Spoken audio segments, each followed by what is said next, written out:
언약의 말씀을 따라간 느헤미야라는 제목으로 말씀 증거하겠습니다. 우리 옆에 분 같이 한번 인사하겠습니다. 언약 예배가 전도입니다. 언약 예배가 전도가 맞습니까? 왜 언약 예배를 두고 전도라고 말할 수 있습니까? 우리 그 답부터 먼저 내리고 우리가 인도받겠습니다.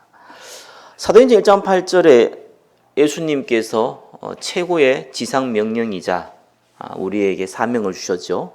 유일한 사명. 성령이 너에게 임하시면 권능받고 증인된다 했습니다.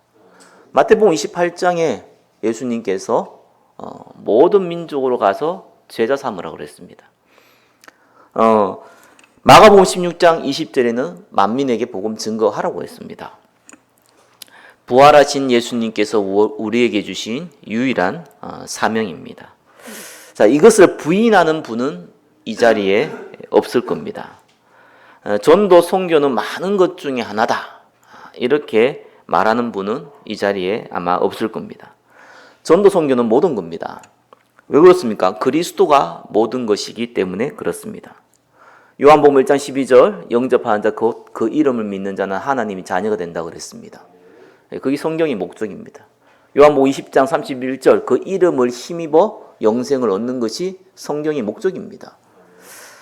베드로전서 1장 9절 믿음의 결국 영혼의 구원받는 겁니다. 그렇죠? 계시록 3장 20절 그리스도께서 우리 마음문을 열고 함께 하신다고 약속하셨습니다. 자, 그리스도가 모든 것이기 때문에 전도 선교가 모든 것입니다. 그리스도가 오신 이유가 영혼 구원이기 때문에 그렇습니다. 자, 이걸 먼저 전제하고 그 다음을 확인해야겠죠. 혹시 여기 있는 분들 중에 다 그렇겠지만 전도 선교에 부담감을 가지고 계십니까? 정말 내가 전도하고 선교 해야 되는데, 제대로 해야 되는데 이게 만만치 않단 말이에요. 여건도 내 능력도 물질도, 그리고 또 문이 열려야 되는데 그것도 잘 안 되고요. 그것 때문에 계속 부담이 되는 거예요. 염려도 되고요. 그거 있습니까? 고린도 후서 7장 10절에는 하나님의 뜻대로 하는 근심은 구원에 이르는 회개를 이루는 것이요, 이렇게 나옵니다. 우리가 세상 근심이 아니라 하나님이 주시는 근심이 있어야 돼요. 전도 선교 말이나 구호가 아니라 왜 나는 그 응답을 제대로 못 받고 있냐, 여기에 대한 부담감, 또 염려, 그거 있어야 되거든요. 저는 이 부담감이 조금 많았어요. 택시를 한번 타도요, 저분 전도해야 되는데 이런 생각은 드는데 막상 또 전도하기 그렇잖아요. 그것 때문에 택시도 못 하겠는 것 같은 이런 부담감. 이게 영적으로 어려움 당한 사람도 참 살려야 되겠는데 도와주기가 참 난감한 상황. 이런 부담감이 사실은 있는데, 문제는 정말 그들 사랑하는 부분에 대해서 내가 노코멘트를 하겠더라고요.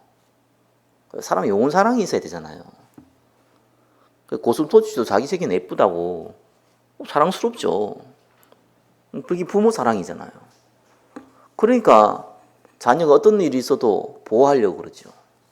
그게 처음부터 그 사랑하는 마음이 갇혀 있어요. 그러니까 섬길 수 있는 거죠. 저는 개인적으로 영적 문제 굉장히 어려움 많이 당해봤기 때문에 영적으로 어려움 당한 사람들 보면 자꾸 돕고자 하는 마음이 누구보다 많은 사람 중에 한 사람입니다. 그렇다고 아무나 도울 수도 없고 도움 받으려는 사람한테 도움을 주는 거죠.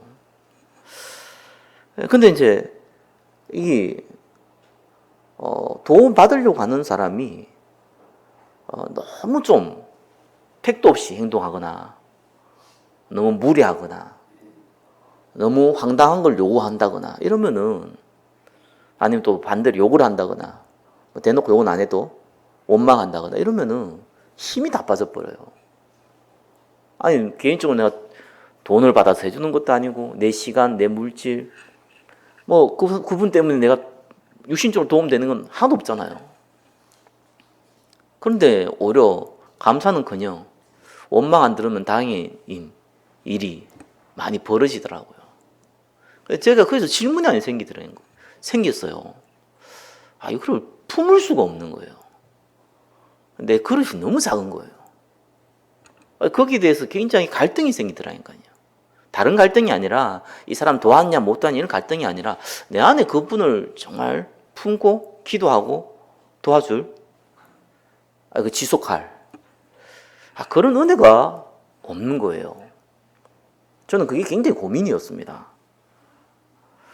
제가 영적 문제 많이 당했기 때문에 당연히 도와야 되는데 그 영원 사랑하는 마음이 그리 생기지 않더라니까요.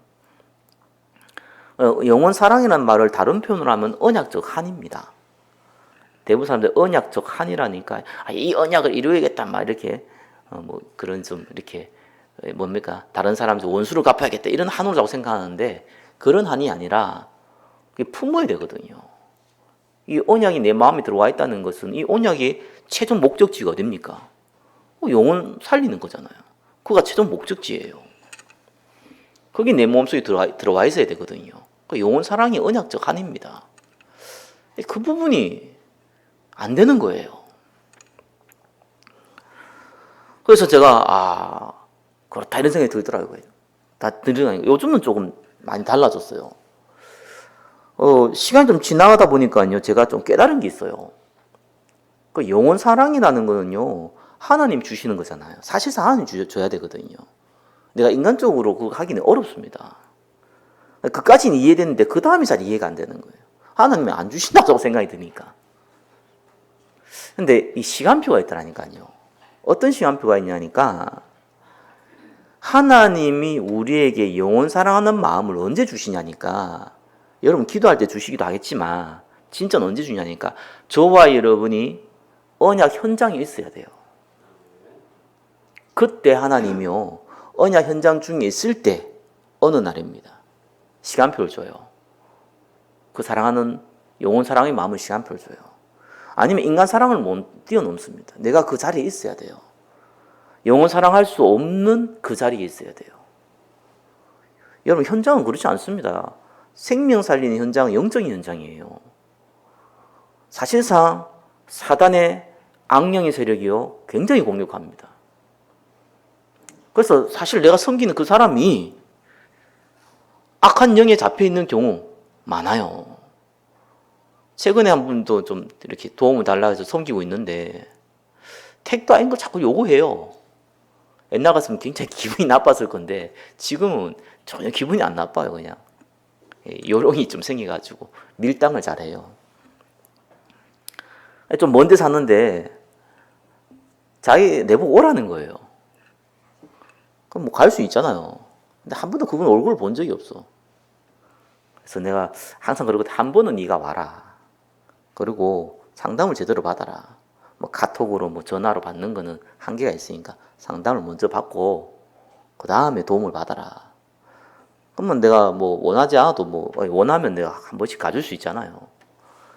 그 뭐 3시간씩 차 타고 가는 게 보통 일은 아니잖아요. 그것도 우리 교회 성도도 아니고 얼굴도 한 번 안 본 사람이고 카톡을 했는데 내가 와야 되는 게 당연하다는 것처럼.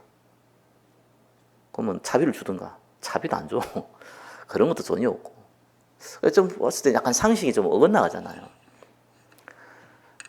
그런 좀 일들이 많이 벌어져요. 그리고 뭐 내가 시킨 거 이렇게 한번 해봐라고 하면 하지도 않고 왜 안 되냐고 그러고. 아야 해보고 나서 이게 이런 안 되는데 이렇게 해야 될 거 아니에요. 해보지도 않고 왜 안 되냐고. 아니 목사한테 도움 받으려고 전화해 놓고 막 교회 욕하고 웃기잖아요. 교회 욕을 하려면 목사한테 전화를 하면 안 되잖아요. 앞뒤 좌우가 아무것도 안 맞아요. 뭐가.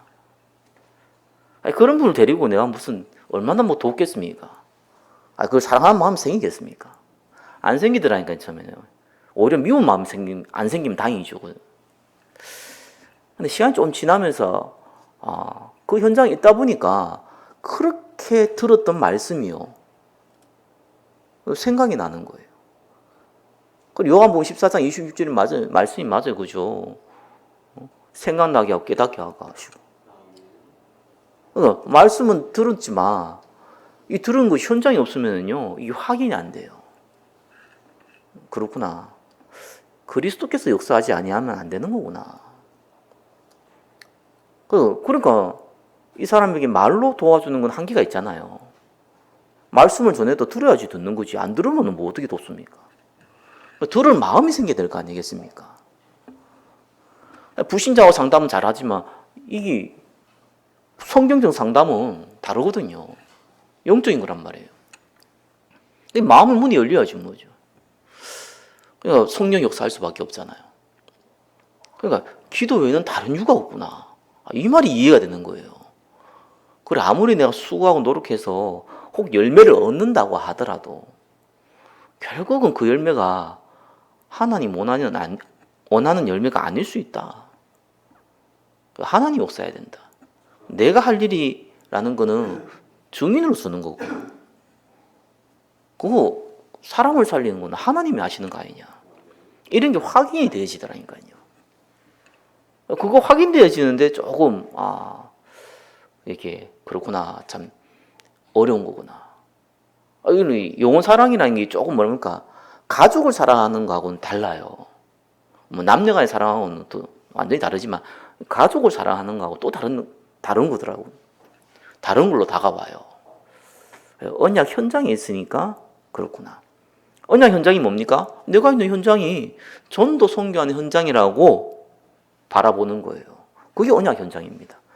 내가 일하는 곳이 내가 밥 먹고 살고 있는 집이 그죠? 내가 만나는 그 만남의 현장이 만나는 현장, 돈 버는 현장, 잠자는 현장이 아니라 생명 살리기 위한 현장이다 라고 내가 먼저 인식을 해야 돼요.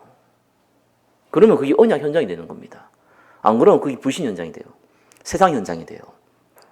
똑같은 현장인데 내가 어떻게 생각하냐에 따라서 달라지는 거죠. 성령이 역사하느냐, 악령이 역사하냐. 그 차이거든요. 그러니까 언약 기도하는 게 뭡니까? 그 현장이 복음 들어가야 될 거 아니겠습니까? 그게 언약 기도예요.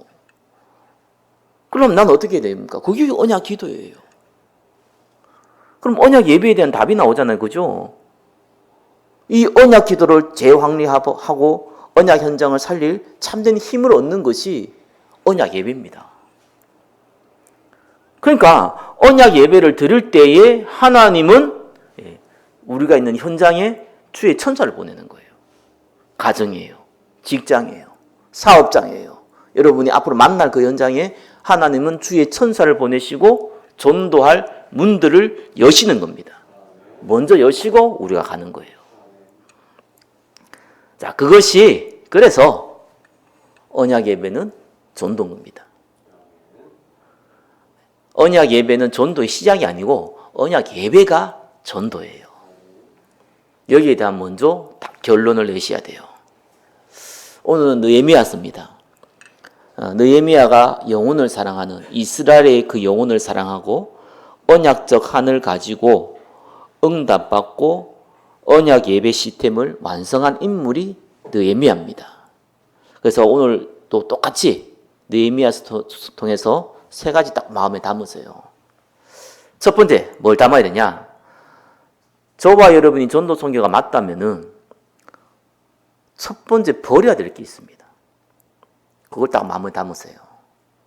한마디로는 우상인데 조금 성경적으로 표현하면 창세기 3장, 6장, 11장이고 조금 구체적으로 표현하면은 나 중심, 물질 중심, 성공 중심이에요.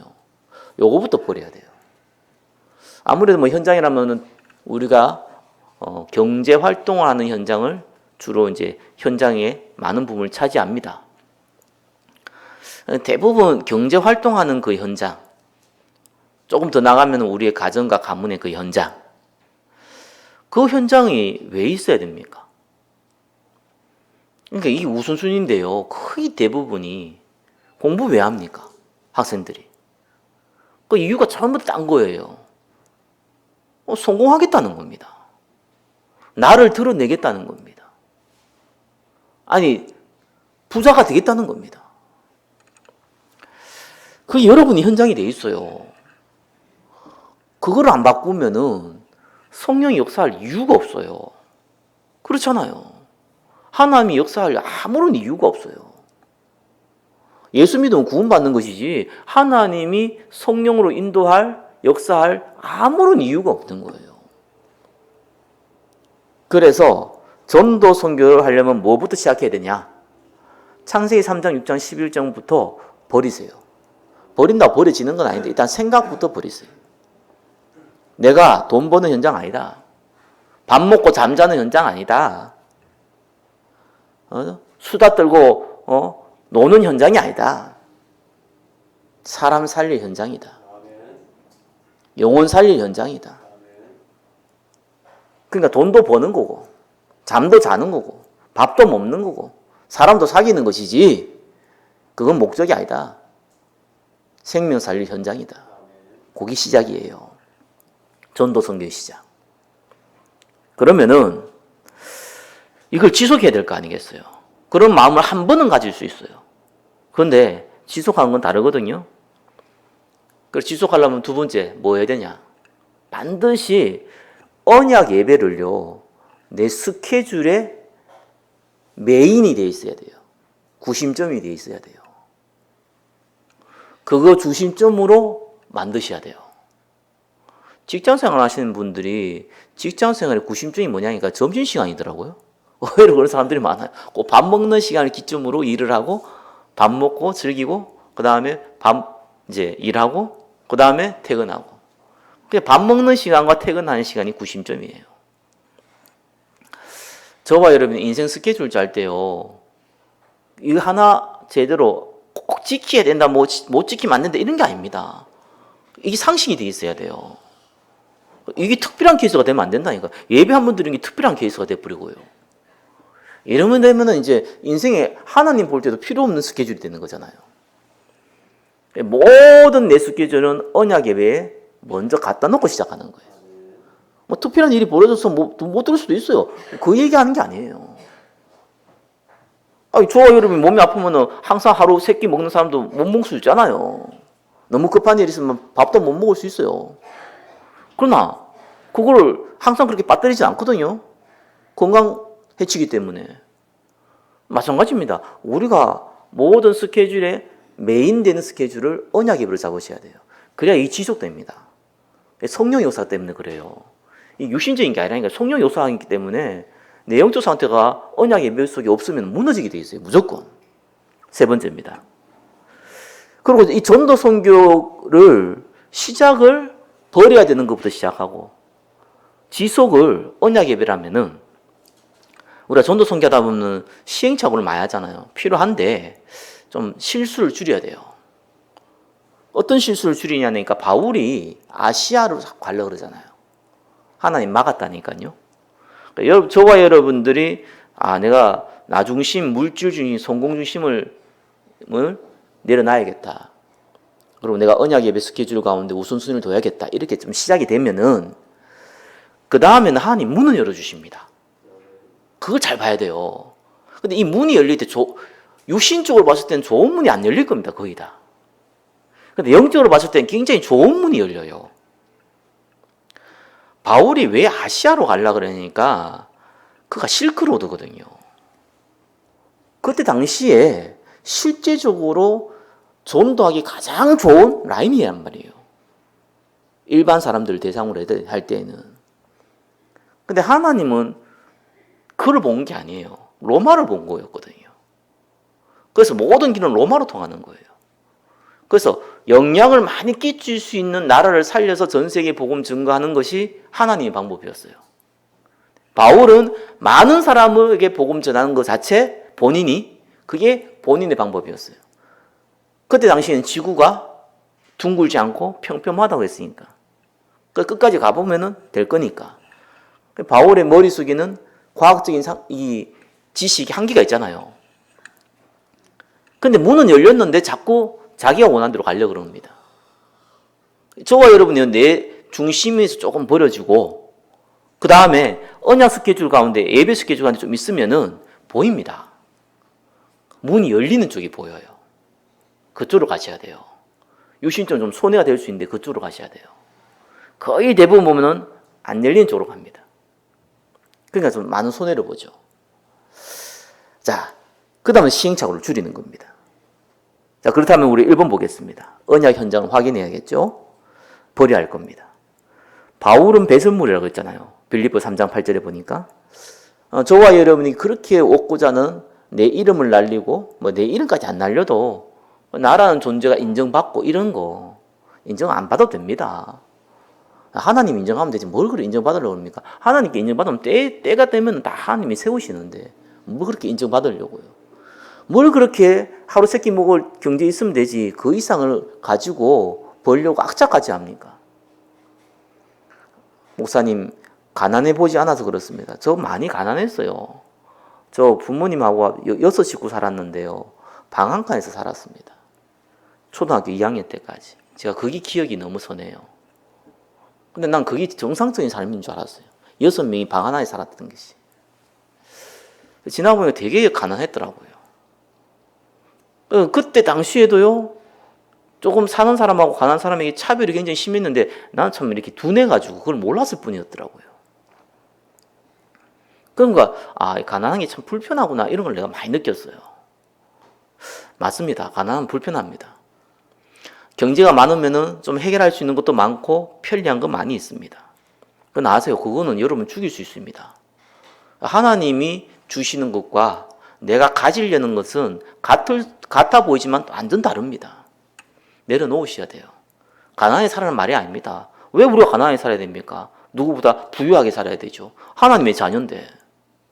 그 말이 아니에요. 그것이 내 마음에 중심이 되어 있으면 반드시 무너집니다.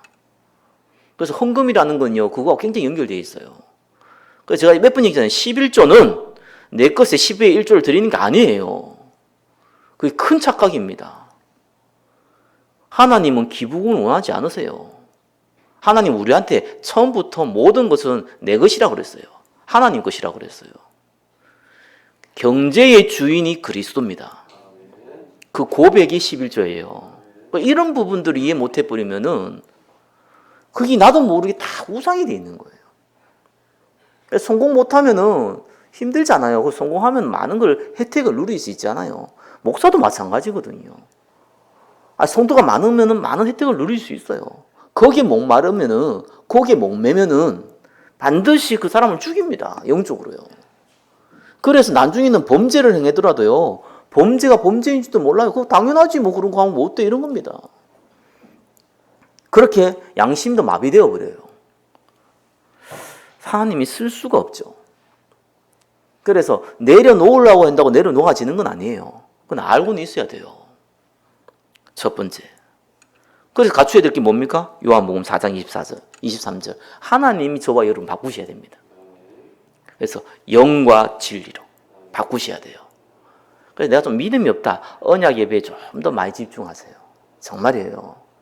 왜냐하면 영적 상태가 그래서 그런 거예요. 그거 어떤 사람은 예수 믿고 빨리 쓰임 받는 사람이 있고, 어떤 사람은 늦게 쓰임 받는 사람이 있고, 어떤 사람은 빨리 쓰임 받아도 빨리 망하는 경우도 있고, 어떤 사람은 늦게 쓰임 받아 크게 쓰임 받는 경우가 있잖아요. 그게 왜 그런 줄 압니까? 그 사람 상태라 그래요. 그래서 교통사고 나가서 팔다리 다 부러진 사람이 병원에서 낫는 시간과 가다가 이 칼에 베어가지고 병원 가가지고 치료받는 사람이 낫는 시간이 다르잖아요. 치유받는 시간이 달라요. 그래서 그 속에 있어야 돼요. 여러분이 전도 한 명도 못했다고 하더라도요, 그 속에 있다면은 하나님은 여러분의 자녀를 통해서라도, 아니면 여러분 옆에 있는 분을 통해서라도 하나님은 전도 선교에 큰 문을 열어 가십니다. 그게 하나님의 방법이에요. 그러면 하나님이 어떤 열매를 주십니까? 사람 살리는 열매를 줘요. 직간접적으로. 그걸 누리세요.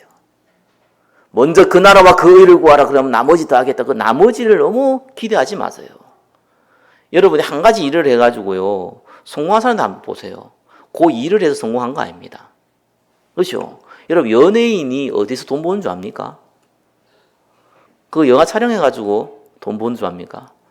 오히려 나가는 게 더 많다고 합니다. CF.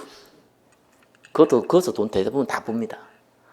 왜 그렇습니까? CF는 사실상 메인이 아니잖아요. 근데 거기서 돈 벌어요. 그 영화 한번 찍고 드라마 찍고 해가지고 그 사람의 인지도를 높여버리잖아요. 거기 그 사람의 자산입니다. 하나님의 응답은 다른 쪽에서 와요. 그래서 언약 예배 속에 있고 언약의 백성은요, 하나님이 입으로라도 그렇게 하세요. 그래야지 이거 하나님이 주신 거구나 이걸 알잖아요.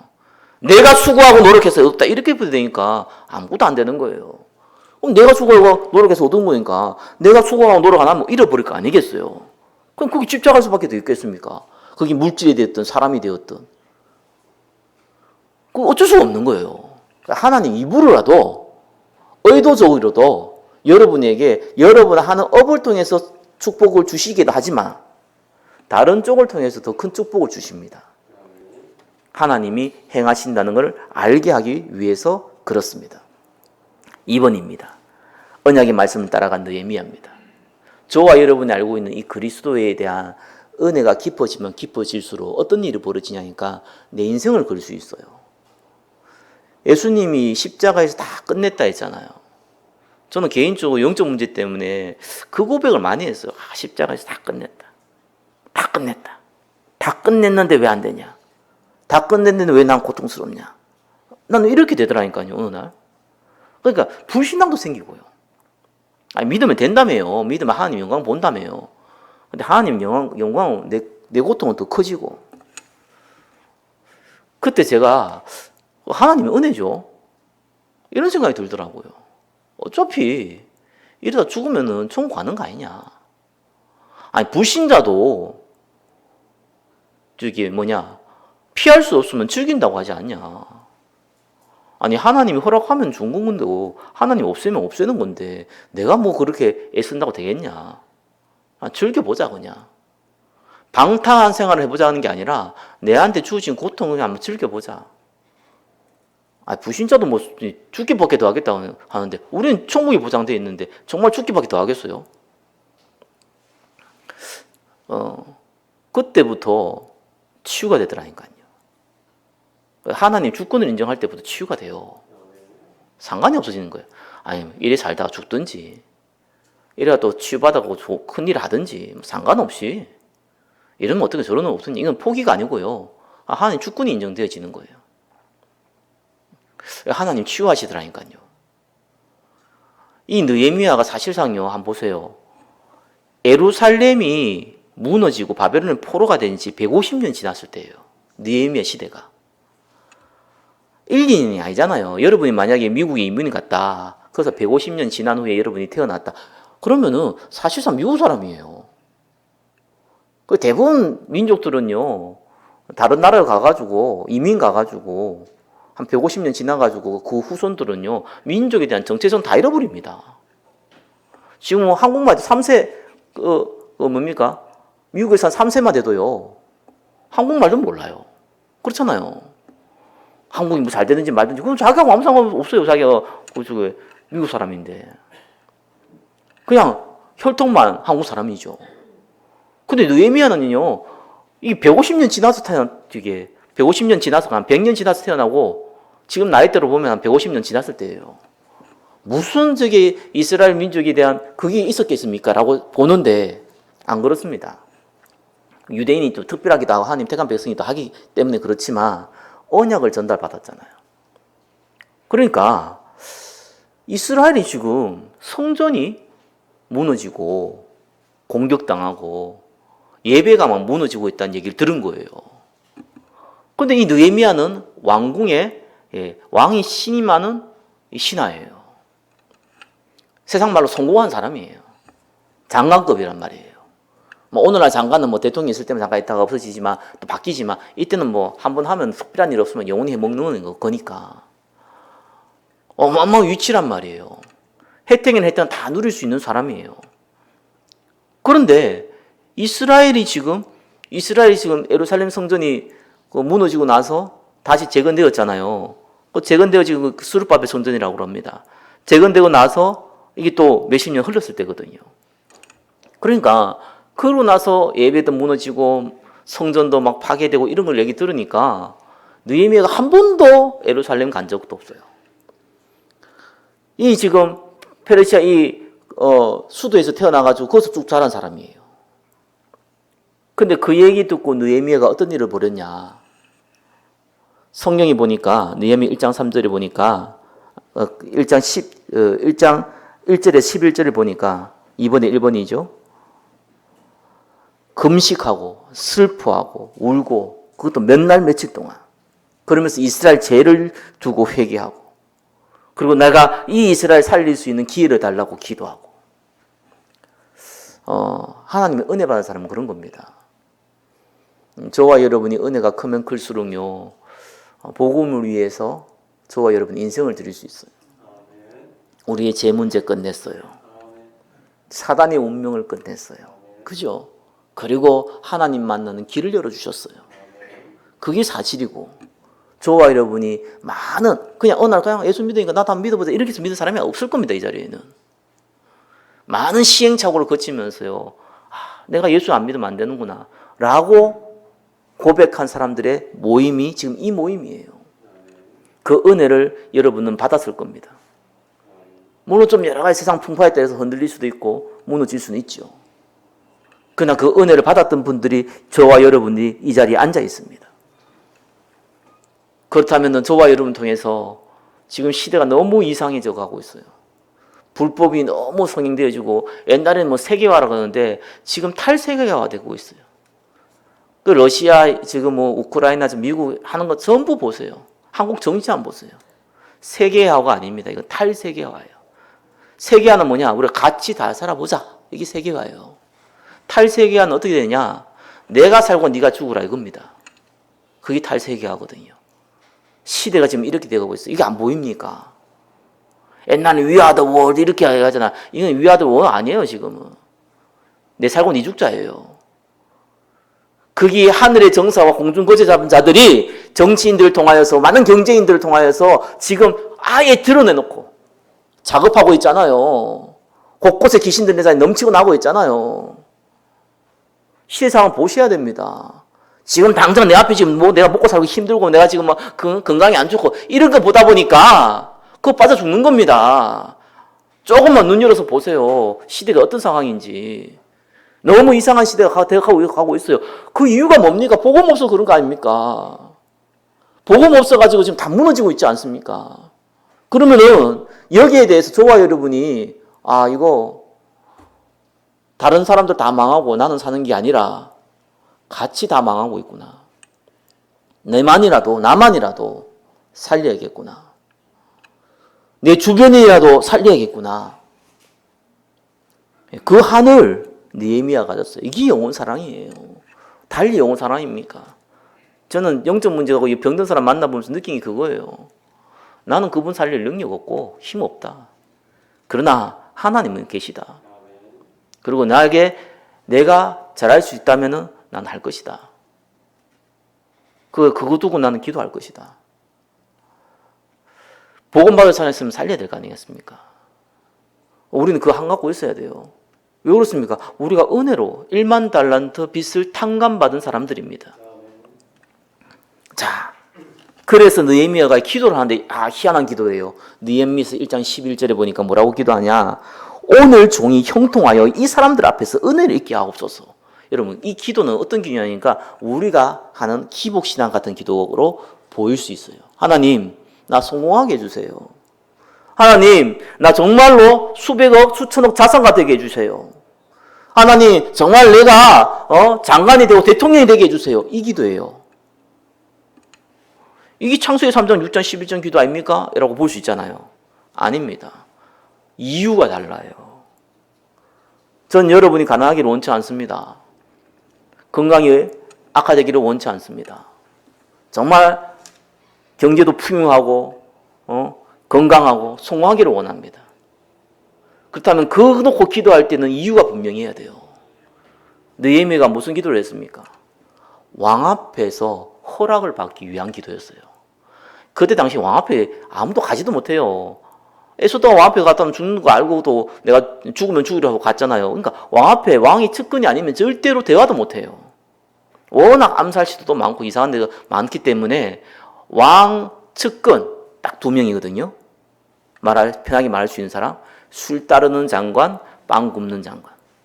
지금은 그거 취급 안 하는데 이때 당시는 자의정, 우의정이 포도도 짜는 그건 포도주를 그분이 만드는 게 아니에요. 포도 다 가져와서 검사하고 왕에게 따라주는 거예요.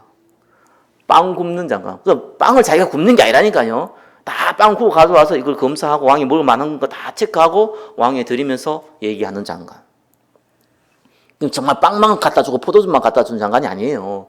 다른 많은 것들을 하면서 그걸 만든 일이에요. 최고의 직책입니다. 그 직책을 구한 거예요. 진짜 그 기도대로 응답받았어요. 포도주 따르는 장관으로요. 응? 그게 2번의 2번이에요. 이유가 다르다니까요. 그래서 어떤 응답을 받았습니까? 느헤미야가 딴 욕을 한 거 아니에요. 이 느헤미야가 에스라는 율법학자라서 말씀을 전할 수 있다면은 느헤미야는 굉장한 행정가입니다. 그래서 사실상 예배를 드리려고 오는데 이 옆에 쳐들어오는데 와가지고 막 방해하고 막 집어던지고 하니까 이거를 그냥 못하는 거예요.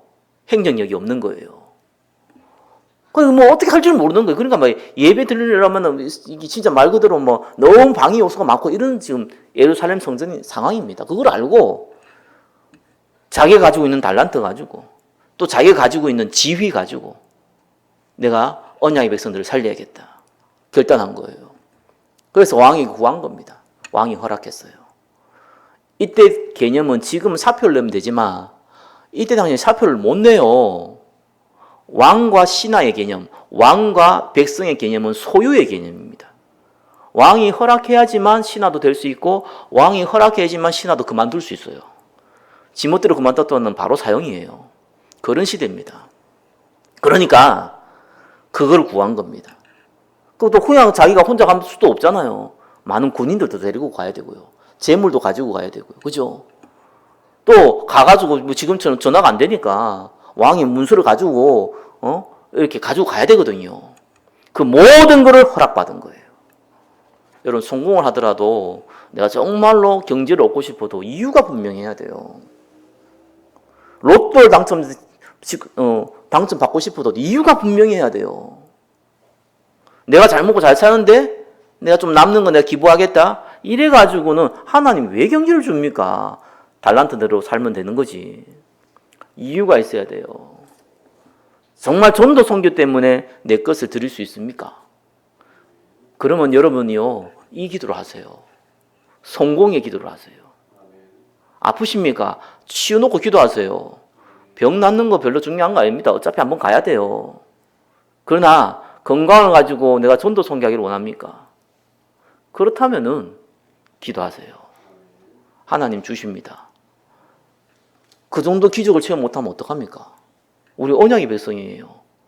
우리의 말이, 우리의 기도가 하나님께서 천사들을 동원해가지고 단 하나도 빠짐없이 다 들으시고, 응답하시는 것이 좋으신 하나님이십니다. 그 믿으세요. 그 내가 저거 얘기하잖아요. 돈 없다, 아프다, 이런 얘기 하지 말라고요. 돈 없고 아픈 건 중요한 게 아니에요, 사실상. 왜 돈이 있어야 되고, 왜 건강해야 되는지 그 이유를 붙잡으셔야 되니까요. 그 이유를 붙잡는다면 그걸로 기도하면 돼요. 하나님 어떻게 하는지 기적을 체험해 보시면 돼요. 이걸 보고 우리는 믿음이라고 하는 거예요. 얼토당토하게 내 나라 얼토당토하게 이런 거 뭐고요? 황당하다 그러잖아요. 객기라 그러잖아요. 이유가 왜 없겠습니까? 다윗이 얘기했잖아요. 형들이 너희가 전쟁 구경하러 왔냐니까. 이유가 왜 없겠습니까? 저와 여러분 이유가 있어야 됩니다. 하나님 축복하시면요 안 될 일도 돼요. 하나님 축복 안 하시면 될 일도 안 됩니다. 이유가 있어야 돼요. 세 번째입니다. 하나님이 행하신 전도예요. 그래서 언약적 하늘 하나님이 항상 먼저 갖게 만드세요. 왜 바울이 이스라엘 사람들 다 죽이려고 그랬습니까? 예수 믿는 사람들 다 죽이려고 그랬습니까? 예수가 그리스도가 아니라고 생각했으니까. 근데 그 한이요. 이거 언약적 한이 아니지. 사단이 잡힌 한인데 감히 그리스도의 이름을 모욕한다면서 예수 믿는 사람 다 죽였다니까요. 그 다메도산에서 예수님 만나고 보니까 예수님 진짜 그리스도가 맞네요. 180도 바뀌어버렸죠. 그거는 원래 이 바울이라는 사람이 그리스도를 위하여 생을 걸 준비가 돼 있었기 때문에 그게 가능했던 거예요. 다만 그 그리스도가 예수가 아니라 생각했으니까. 감히 그리스도 이름을 모욕해? 예수라는 사람을 그리스도라고 얘기해? 이래가지고 많은 예수 믿는 사람을 핍박했을 뿐입니다. 그게 바뀐 거죠. 저와 여러분이 여러분의 현장에 이거 언약 현장이다 보면은 어떤 일이 벌어지냐니까 하나님이요 언약적 한을 주세요. 틀렸다도 하더라도 우리가 잘못된 길을 가고 있다 하더라도 여기를 그래도 내가 전도 선교해야지 이러면은요 하나님이 길도 바꿔주실 뿐만 아니라 하늘이라는 거 주시는 거예요. 영원 살아나는 게 그렇게 주는 겁니다. 영원 살아나는 시간표가 내가 없구나가 아닙니다. 하나님이 주시는데 시간표가 딱 있어요. 내가 있는 현장이 전도 선교 현장이다. 그러면은 하나님 어느 날 그 마음을 딱 주세요. 그게 하나님의 은혜죠. 그러면요 3번에 2번입니다. 하나님이 딱 문을 어떻게 여냐. 희한하죠. 바울이 회심하고 3년 동안 아라비아에 있었는데 다시 예루살렘에 와보니까 사실 바울을 좋아하는 사람이 없어요. 왜요? 예수 믿는 사람 많이 잡아 죽였잖아요. 그러니까 초대교회에 있던 사람들의 형제들이 부모들이 바울 때문에 죽은 사람들이 많이 있을 거란 말이에요. 누가 좋아하겠습니까? 그때 희한하죠. 그게 하나님의 계획이에요. 그 사람한테는. 그러니까 안디옥 문이 열리니까요. 아무도 안 가려고 그러잖아요. 바나바라는 인물이 바울을 본 거예요. 바울은 이 안디옥은 이방인들이 모였으니까 유대인들하고 상관없잖아요. 부른 거예요. 하는 문을 여셔도요. 내가 형편이 안 좋다면 형편 안 좋은 상황 가운데서 다른 문을 여세요. 정확하게 문을 딱 여시니까요. 결국은 바울이 세계복음화의 현장 안디옥 교회로 인도받게 됩니다. 거기에서 많은 사람들을 양육하게 되죠. 그래서 우리가 흔히 그리스도인, 크리스찬이라는 단어가 거기서 나오잖아요. 세 번째 뭡니까? 세계복음화의 주요. 이렇게 하나님이 딱 안디옥 통해 가지고 선교 현장으로 다 보내시는 겁니다. 말씀을 맺겠습니다. 저와 여러분들은 언약의 백성이 분명합니다. 안 그러면 이 자리에 있을 수 없습니다. 그렇기 때문에 첫 번째 딱 할 일이 언약 현장을 딱 봐야 돼요. 그래서 여기는 전도와 선교할 현장이다. 여기는 내가 돈 버는 현장이 아니다. 이 우상 버리는 방법이 그거거든요. 나 우상 버려야지 이런 게 아니고 나 중심, 무주 중심, 성공 중심 내가 버려야지 이게 아닙니다. 여기는 전도와 선교할 현장이다. 내가 무슨 전도와 선교합니까? 정신없이 일하고 있는데 상관없어요.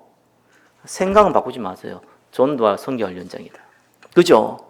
두 번째, 그러면은 내 모든 스케줄은 언약 예배 중심으로 간다. 두 번째, 그죠? 세 번째, 반드시 하나님 문 여십니다. 그게 하나님 방법이에요. 내가 막 가가지고 예수 믿어 뜬다고 해서 전도 문 되는 게 아니잖아요. 그죠? 하나님 문이 딱 열려요. 그러면 그 문 열린 대로 가야 돼요. 내 고집대로 가면 안 돼요. 딱 하나님 정확하게 그렇게 응답하십니다. 한 주간 성령 인도 받으시기를 예수 그리스도 이름으로 축원합니다. 기도하겠습니다. 언약의 말씀을 따라간 느헤미야의 축복을 누리게 하옵소서. 예수 그리스도 이름으로 기도드립니다. 아멘.